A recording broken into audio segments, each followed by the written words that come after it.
Fala galera, tudo bem? Aqui é o professor Rafael do Física Sem Educação. E hoje eu vou falar com vocês, vou contar para vocês uma lenda. Há muito tempo atrás existia um rei em uma cidade grega que ele havia pedido para um artesão fazer uma coroa de ouro. E o artesão ali se propôs a fazer aquela coroa.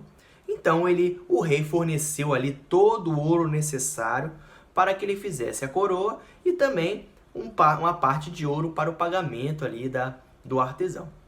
Passou um mês, 2 meses, 3 meses e aquele artesão, ele então chegou o grande dia dele entregar ali a coroa de ouro para o rei. O rei pegou aquela coroa, olhou e ele ficou ali desconfiado.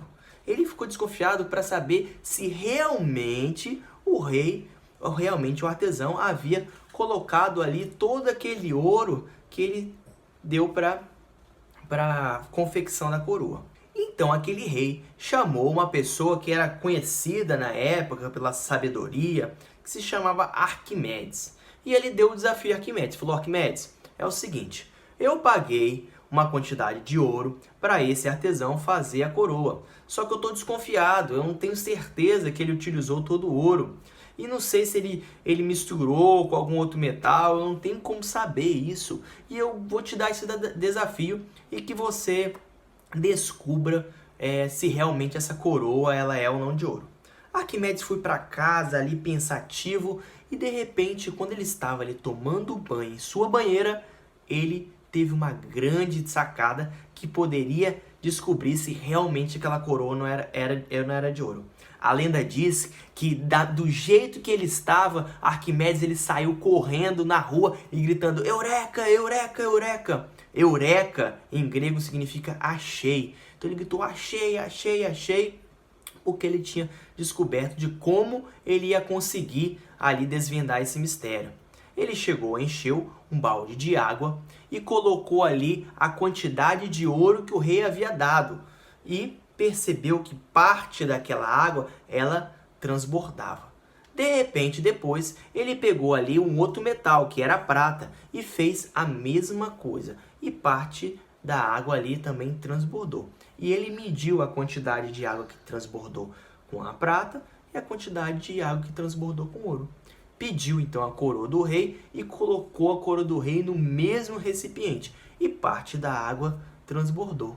E ele comparou ali a quantidade de água que tinha transbordado nas três vezes. E ele percebeu que quando colocou a coroa, ela estava entre o ouro e entre a prata. Então a coroa não era totalmente de ouro. Ela havia parte da coroa de prata. Ele descobriu ali o grande mistério que o rei... E ele pôde ali falar com o rei: ó rei, essa coroa não é totalmente de ouro. E teve ali as consequências com o artesão e tal, que não vem ao caso.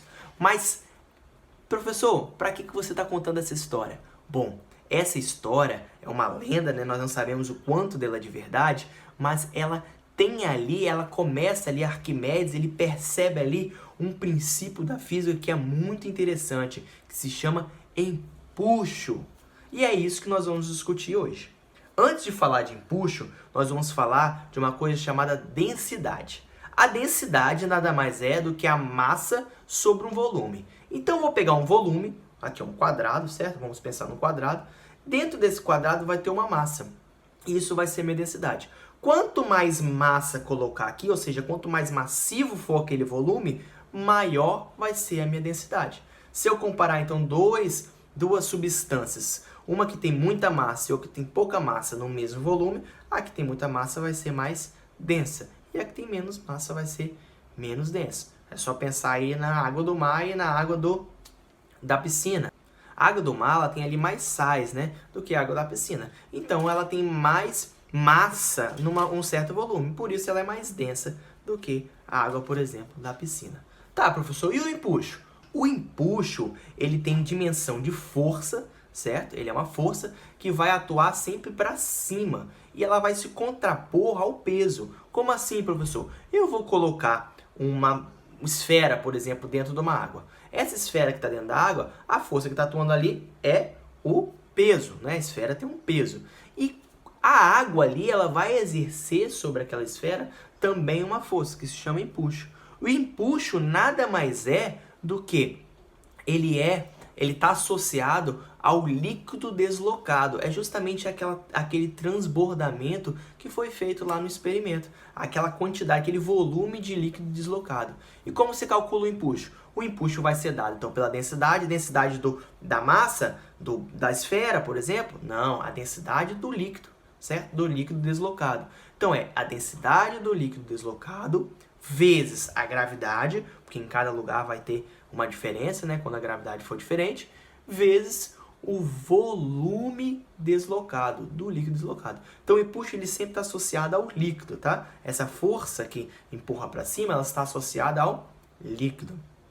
Se a gente colocar algo dentro da água, né, um objeto dentro da água, vai aparecer o peso e o empuxo que eu acabei de falar. E se esse empuxo ele for maior ou menor do que a força-peso? Isso vai fazer com que o objeto ele vai flutuar ou afundar. Essa força, né, essa variação, essa força resultante, podemos dizer assim, a gente vai chamar ela de peso aparente. A força resultante nada mais é do que o peso real, né, do objeto fora da água menos o empuxo. A gente tem essa sensação, eu acabei de falar, quando a gente está dentro de uma piscina, de que a gente está mais leve. Justamente por quê? Porque tem uma força ali empurrando para cima que vai se contrapor ao nosso peso, tá? Então, peso aparente nada mais é do que a diferença do peso menos o empuxo. Tá bom, galera?